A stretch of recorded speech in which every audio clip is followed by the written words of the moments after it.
Power, theory, should belong to the wise, those with insight, vision, and restraint. But as we look across history, governments, boardrooms, and digital empires, the same disturbing pattern emerges. The loudest often rise, the reckless get crowned, and the least competent somehow lead the most critical institutions. Niccolò Machiavelli, centuries ahead of his time, understood this strange paradox. He didn't admire it, he simply explained it. The world doesn't reward virtue, it rewards perception. It doesn't seek depth, it craves dominance. And those willing to discard dignity, manipulate fear, and exploit illusions often find themselves sitting on the throne, not because they are brilliant, but because they are unburdened by the principles that restrain better men. This isn't a story about fairness. It's a dissection of power as it truly operates. We explore why the foolish rise, and why the wise must either adapt or be ruled. In a mid-sized logistics company, Daniel had spent 14 years learning every inch of the business. He understood freight cycles, customer psychology, inventory modeling, the kind of wisdom earned through repetition, setbacks, and sweat. But Daniel wasn't flashy.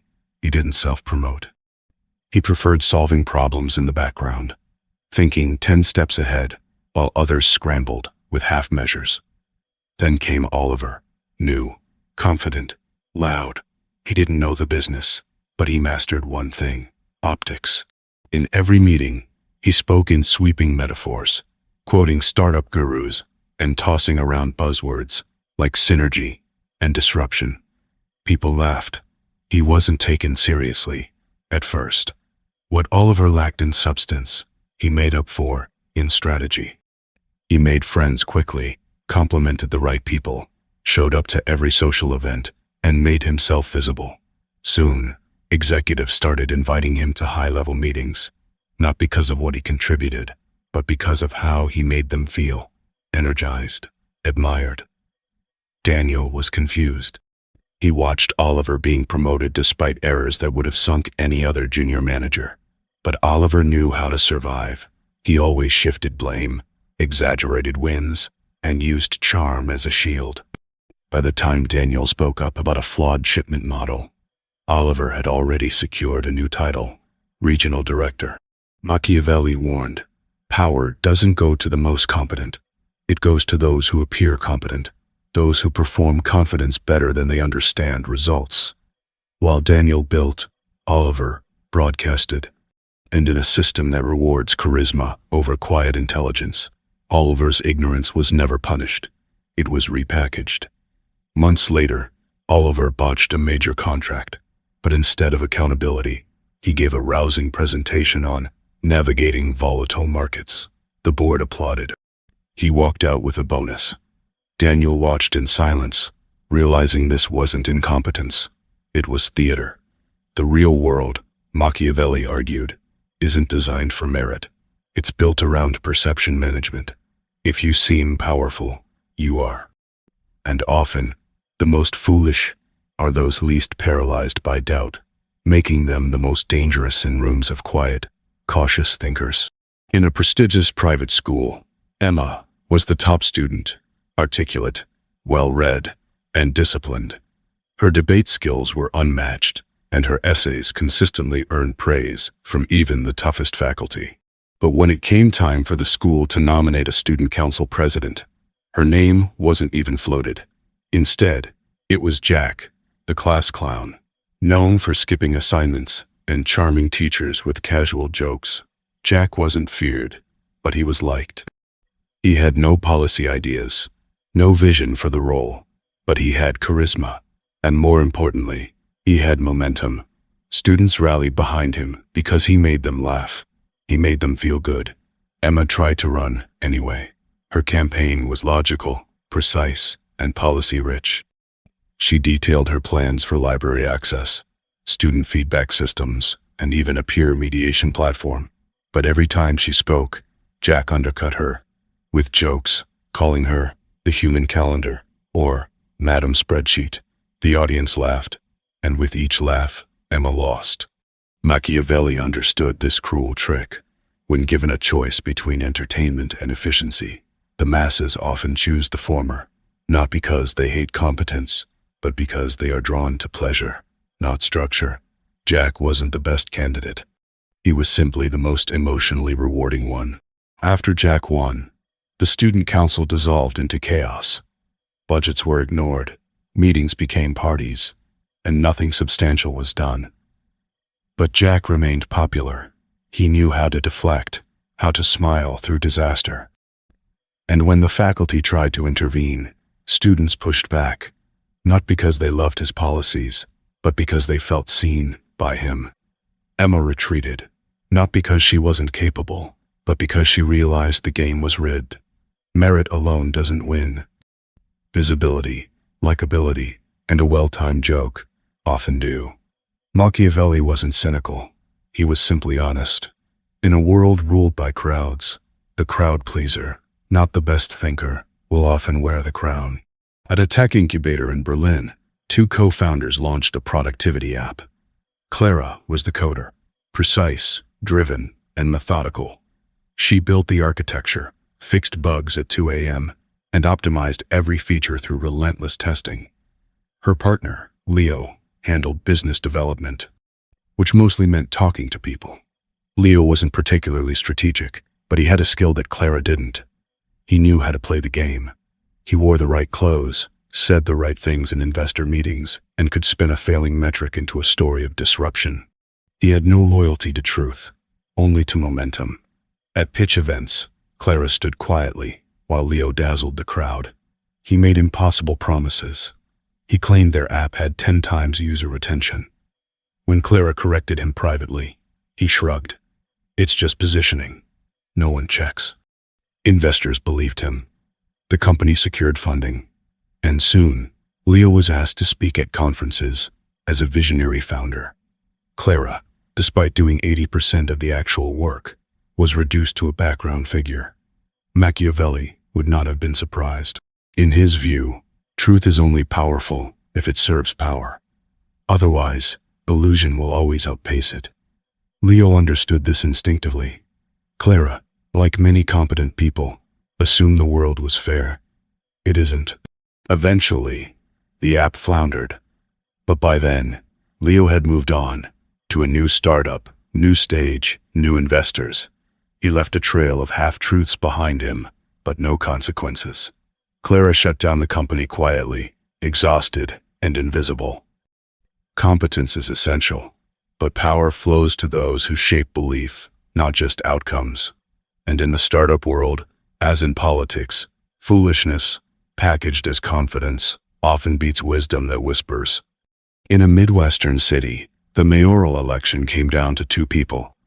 Sophia, a seasoned urban planner with 20 years of civil service, and Trent, a former reality TV host with no political background. Sophia's proposals were thoughtful: housing reform, infrastructure repair, educational equity. She could cite every stat, every precedent. Trent had no plan, just slogans. Let's take our city back. Real talk for real people. He threw barbs at Sophia, called her a bureaucratic robot, and thrived on chaos. His campaign was a spectacle: music, giveaways, outrageous promises. He called debates boring. He live-streamed himself doing push-ups and yelling about taxes. And it worked. Why? Because Trent understood something Sophia didn't. Most voters don't vote with their brains. They vote with emotion, with identity. And in a world overwhelmed by complexity, a simple message, even a stupid one, is more seductive than a nuanced truth.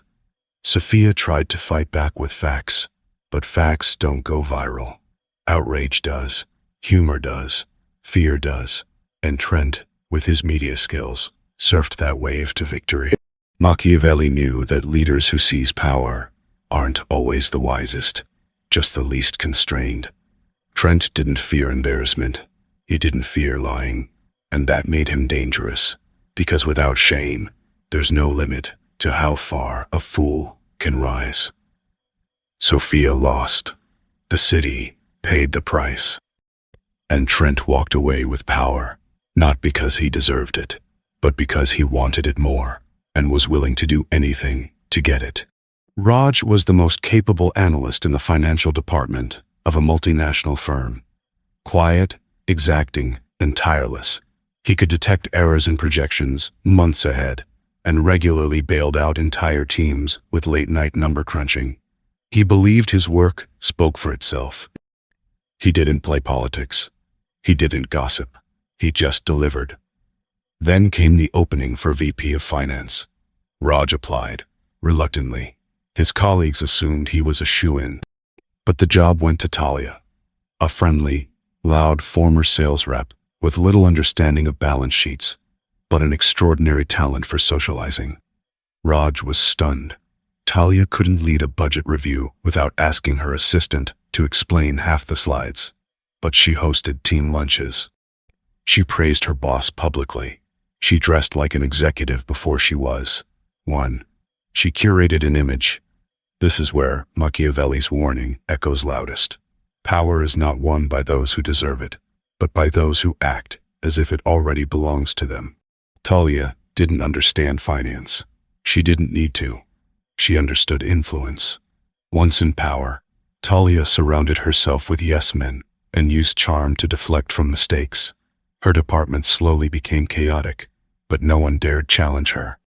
She controlled the narrative, and the narrative said she was refreshing, dynamic, forward-thinking. Raj, disheartened, kept doing her work behind the scenes. He got none of the credit.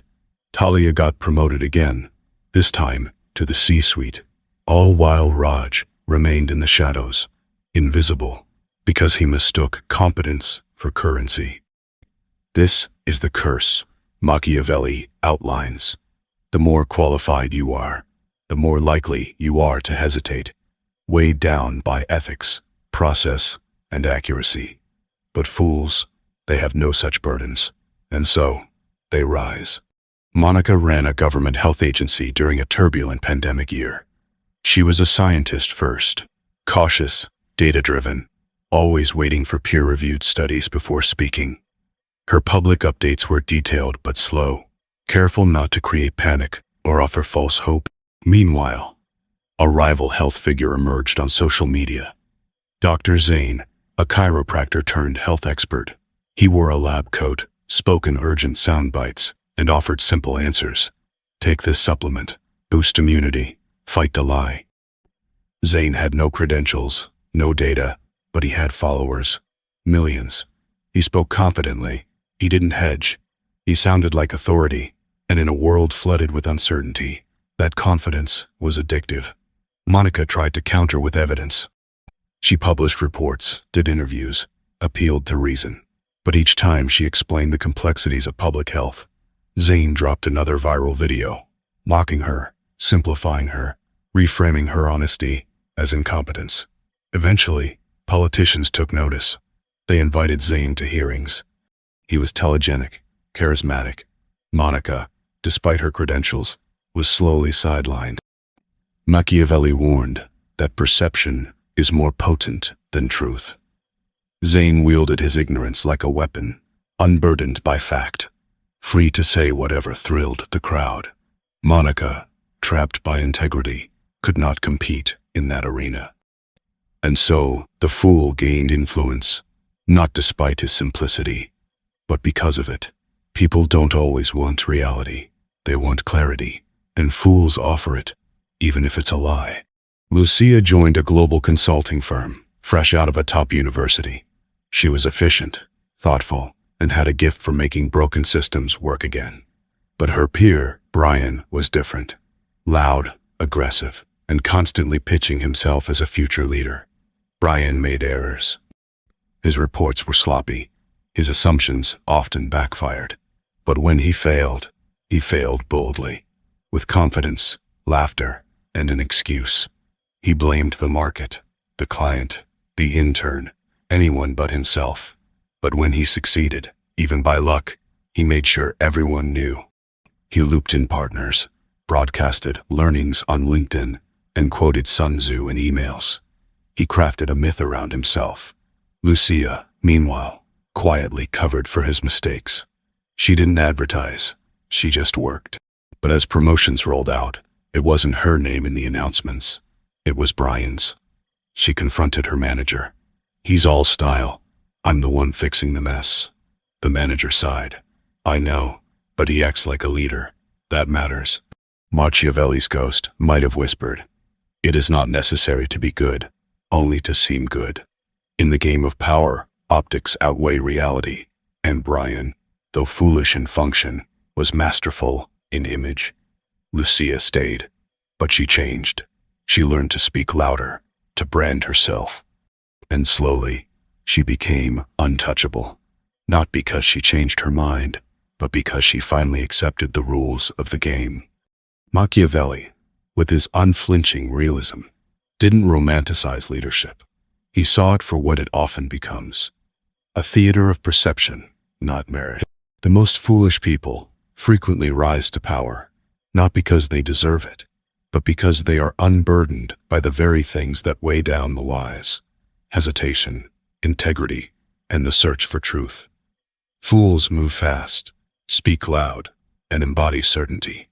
In a world starving for direction, that confidence can seduce even the most skeptical minds.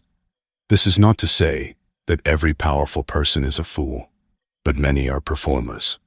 And performers understand the most Machiavellian truth of all: it is better to be feared than loved, and better to be seen than to be right. Where the intelligent pause to deliberate, the fool charges ahead and takes the throne.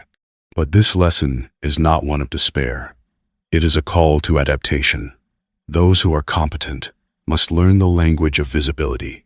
Those who are wise must become bold enough to step into the spotlight, not just to do the work, but to claim it. Power is not won by virtue alone.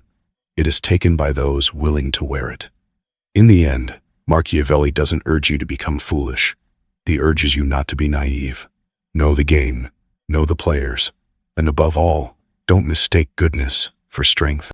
Power, after all, favors not the best, but the boldest.